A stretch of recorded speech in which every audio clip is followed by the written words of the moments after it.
I'm praying for someone. I'm saying there's someone out there for me. Each night I'm yearning, tossing and turning, dreaming my dream comes true. Someone, please send me someone. I'm so blue.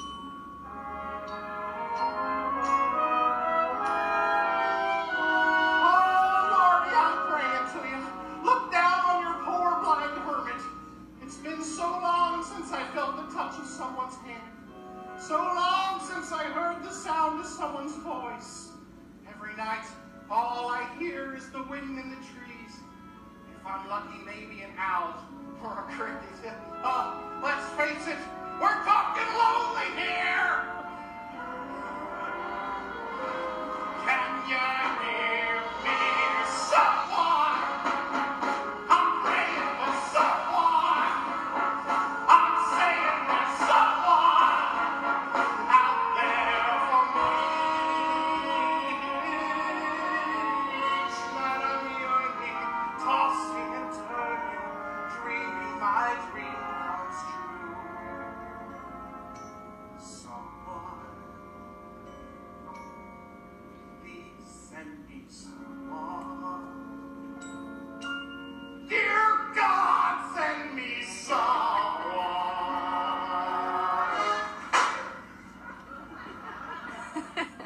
Thank you.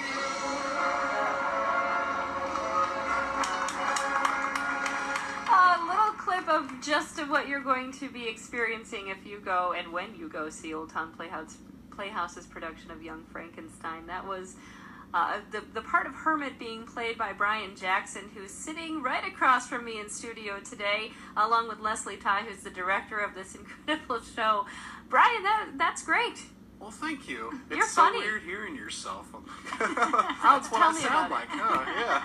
Yeah. So you're in the ensemble. You play the part of Hermit, and you have a couple of very show-stealing moments, and I love hearing that, Brian, because I can hear you have a lovely voice. Well, thank you. I love hearing that I steal the show too. So.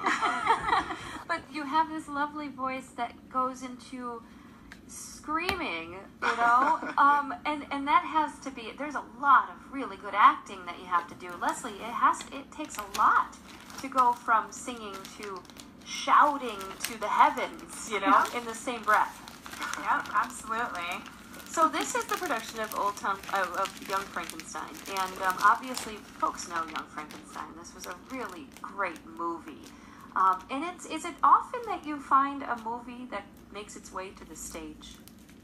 Well, it seems to be more and more these days. Yeah, because now that Mean Girls that just came out, so I mean, it seems to be a popular trend. Yeah. But what's cool about this one in particular is that Mel Brooks wrote the book and the music for this musical. So it is completely Mel Brooks. So anybody who loves the movie, you're going to automatically love the show.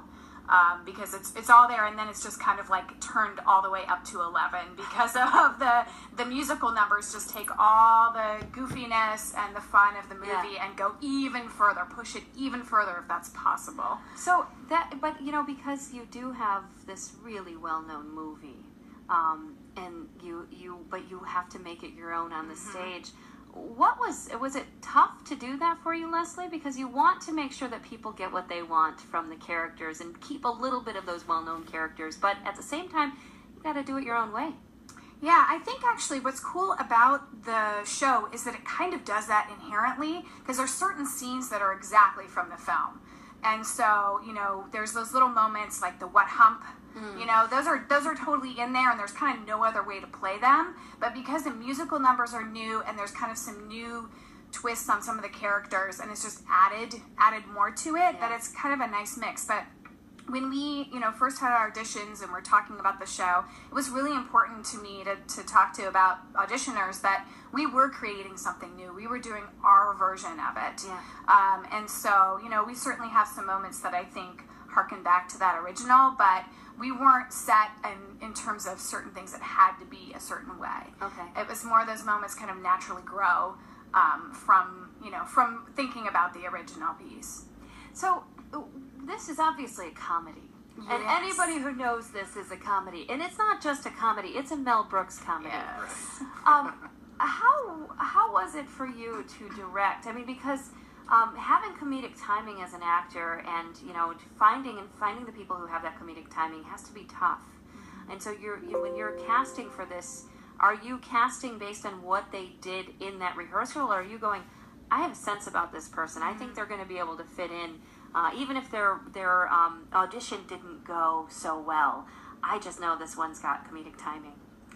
Well, one thing that I said, again, from auditions was, like, you should have fun at auditions. And we kind of arranged things so that that was purposeful. Like, everybody got a chance to read. Everybody got a chance to play.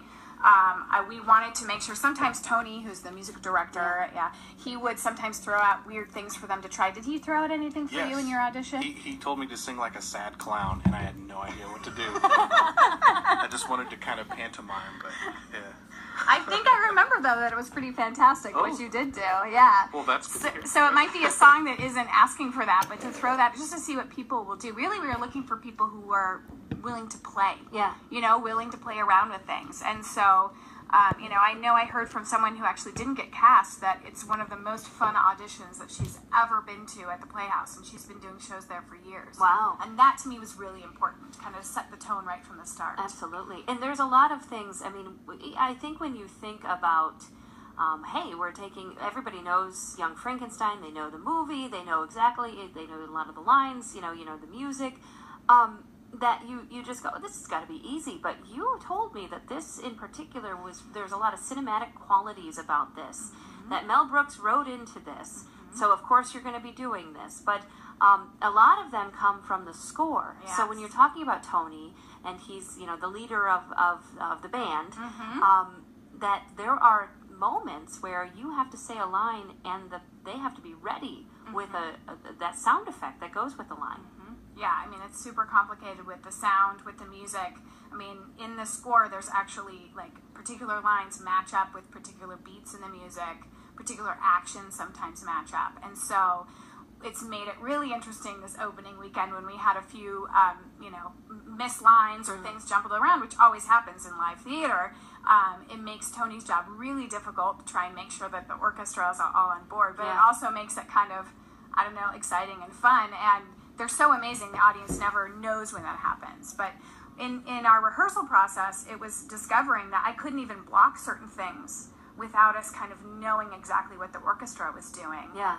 Because of how integrated it is. It's like a musical, it's like a score for a film. Wow. And I want to ask you, too, about making these characters come to life, too, on the stage. And, you sent me a little bit in preparation for this interview today about, there's obviously the characters, and the monster is a big character in Young Frankenstein, even though everybody thinks that it's Frankenstein. Right, yes, it's not. Right. It had to take a lot of... you had to be really careful in how you portrayed the monster, because the monster has a relationship, has a actual connection with some of the other characters. And how does that go in directing something that's essentially a comedy? You want to make sure it's good comedy and not maybe scary comedy or like low-hanging fruit comedy. Yeah. One of the things that was really important was finding a monster who would play the role not as a monster. And the way that John Klapko, who plays the monster, the way he described it is he's kind of like the story of Pinocchio. So he just wakes up one day and he can't communicate. The monster, he can't talk, but he's like this little kid who's just like looking for someone to love him. And so he grows throughout the movie. He kind of grows and becomes a real boy. Oh. It's kind of how he put it, which I think is just perfect. So we really thought about playing that where he's like a toddler who just can't communicate, and he starts to learn how to communicate. And, he's really not a scary monster. It's just that people don't understand him, so they think he's a scary monster. Yeah, he's just misunderstood. Exactly. I get that. I definitely get that when it comes to monsters.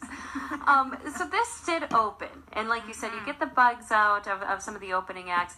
When you, as a director, are watching the audience. And I've heard this from directors before, that's your job is not, yes, you have to watch the show and make notes for your performers, so you can say, hey, maybe work on this, whatever. But you also have to see which jokes land.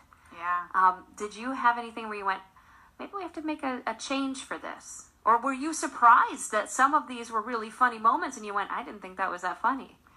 I think, I think everything that's in the script I knew was going to be funny, you know, and that definitely was great for the cast. They really needed that, you know, our opening Friday night to actually start to have those jokes happen.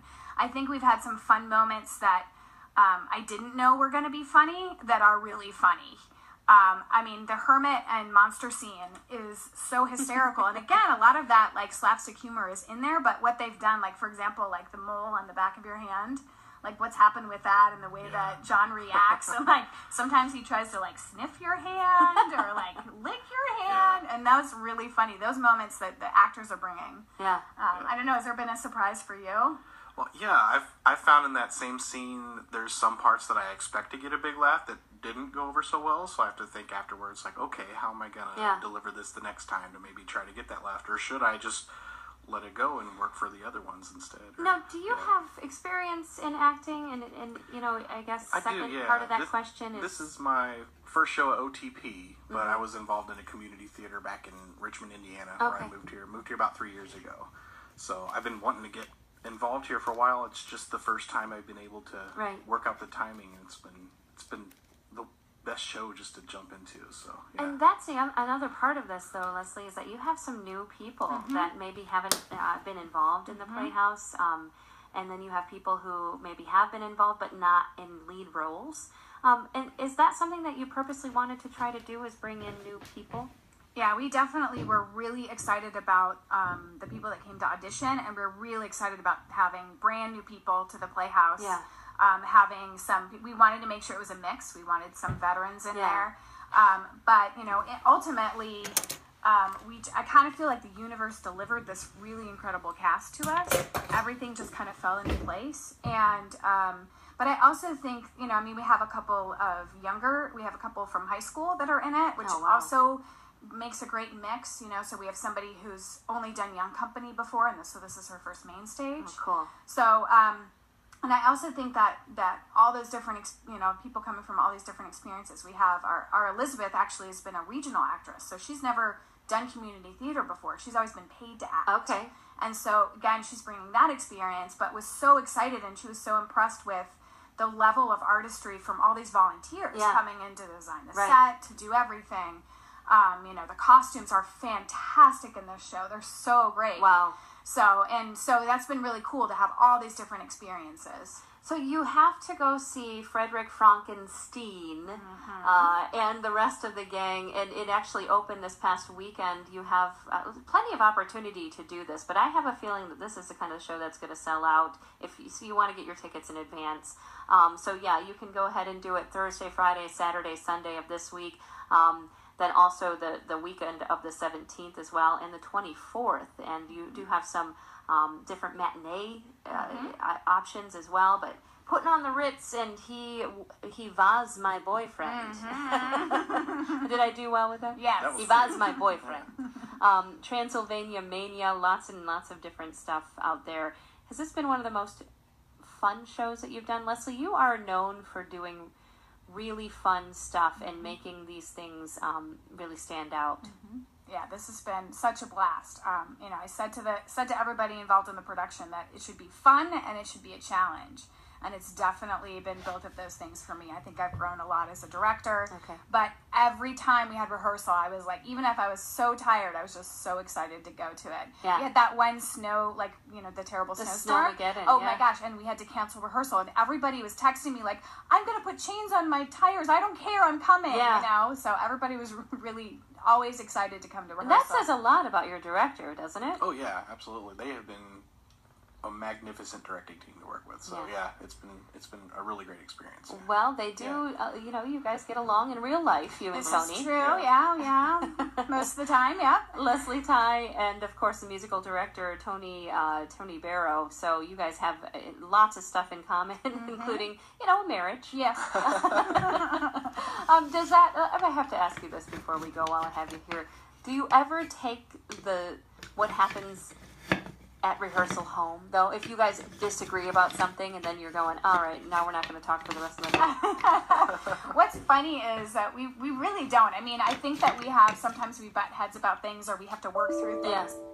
Yeah. Oh, darn it. Well, Brian, I'm so proud of you. Good job.